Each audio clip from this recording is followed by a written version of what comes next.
yu bëri ñoo xam ni ils nous sont très chers ñuy ñaan ngeen dimbali ñu def benn minute de silence ñaanal leen yàlla xaare leen aljana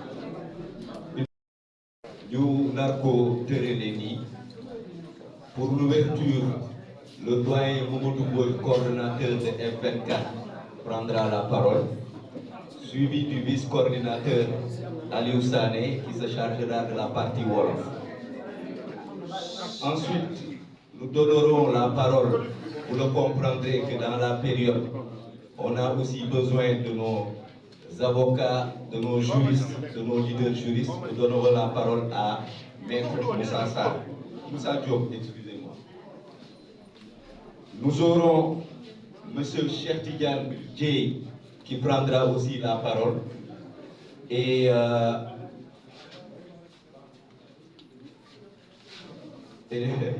d'accord, de façon au fur et à mesure, on vous donnera la liste. Merci beaucoup. Doyen Boy, à vous la parole.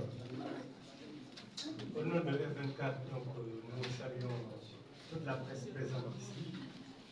Nous saluons les leaders et tous les membres de F24 aujourd'hui présents.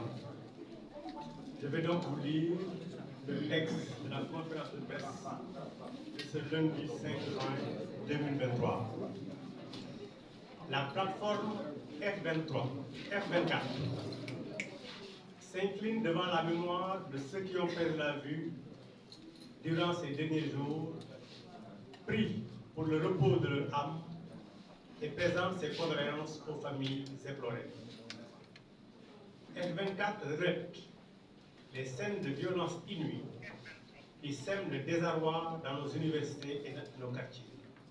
Les incendies programmés des villas et des clôtures, le saccage des biens publics et privés dans de nombreuses localités, dont la responsabilité totale est imputable au président Macky Sall et son gouvernement. En effet, depuis la publication du verdict unique d'un procès honteux qui a acquitté Ousmane Sonko des chefs d'accusation de viol et de menace de mort, le sang coule. Le bilan provisoire fait état de 16 morts, 357 blessés et des arrestations par centaines. Les Sénégalais souffrent et manquent de plus en plus de tout. Les restrictions et blocages sur Internet et les réseaux sociaux qui relèvent de pratiques de notre âge ne portent pas seulement atteinte aux libertés individuelles ou collectives, elles constituent un facteur d'inertie affectant les transactions financières des institutions publiques et privées. En outre, la psychose résultant d'une insécurité qui a atteint un niveau paroxystique conduit les travailleurs et les apprenants à rester cloîtrés chez eux, les entreprises et services à fermer ou à fonctionner au ralenti. Cette prostration qui prive de nombreux Sénégalais de leur revenu quotidien plonge des familles entières dans l'impossibilité de bénéficier des repas indispensables à leur survie.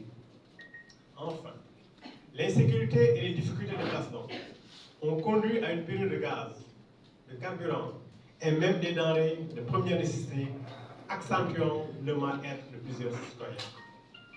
Dans ce contexte où on attend du président de la République des solutions salvatrices, ces ministres ne prennent la parole que pour répéter aux citoyens que ce sont des forces occultes, des gens payés et formés, et non les populations sénégalaises qui organisent la résistance contre l'excès d'injustice. Pourtant, les vidéos et témoignages multiples accusent des nervis armés qui seraient proches du pouvoir de parader dans les pick-up, traquant, enlevant, torturant et persécutant des populations désarmées et désemparées. Entre autres, Papa Abdoulaye Touré, membre de la cellule de communication de F24, a été kidnappé et torturé par ces derniers avant d'être livré à la gendarmerie. Il souffre de fractures multiples aux membres inférieurs et supérieurs, avec une vue faible. Il reste fortement meurtri par le traitement barbare dont il a été l'objet, comme plusieurs autres victimes. F24 rappelle qu'aucune circonstance, même l'état de guerre, ne peut justifier la torture, les traitements cruels, inhumains et dégradants qui restent des infractions mondialement punies et imprescriptibles. La plateforme dénonce les rafles systématiques dont de nombreux mineurs sont victimes et relève la similitude des chefs d'incubation dans des centaines de dossiers. F24 demande aux avocats de se rendre nombreux dans les commissariats, brigades de gendarmerie et prisons pour porter secours aux détenus dont certains ignorent jusqu'à nos droits les plus élémentaires, souvent bafoués à leur insu. F24 invite les bonnes volontés à verser une contribution volontaire à sa commission financière pour apporter une aide aux détenus démunis qui ont faim et soif. Mettre un terme avant qu'il ne soit trop tard aux exactions, à la violence aveugle, à la terreur et subséquemment à la vendetta qui s'installe progressivement dans notre pays relève uniquement des prérogatives du président de la République. À ce titre, F24 exige la libération de tous les détenus politiques et appelle le président Macky Sall à créer les conditions de la désescalade par la levée immédiate du blocus du domicile de Ousmane Sonko et par la prise de mesures allant dans le sens de préserver la paix civile en lieu et place de l'acharnement dont ce dernier est victime. En tout état de cause, il est temps que M. Macky Sall et ses partisans comprennent que F24 et les Sénégalais ne les laisseront pas faire de Ousmane Sonko la troisième victime de leur sport favori de sélection des candidats à la présidentielle 2024. Que F24 et les Sénégalais épris de justice et de paix n'accepteront pas l'accomplissement d'un coup d'État constitutionnel à travers une candidature à un troisième mandat illégal et illégitime.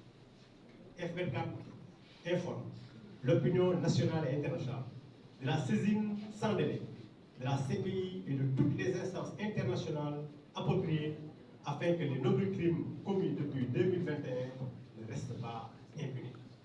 F24 invite les Sénégalais à signer la pétition, à se mobiliser et à participer massivement aux séries de manifestations pacifiques prévues dans son plan d'action, dont les premières auront lieu les vendredis 9 et samedi 10 juin 2023.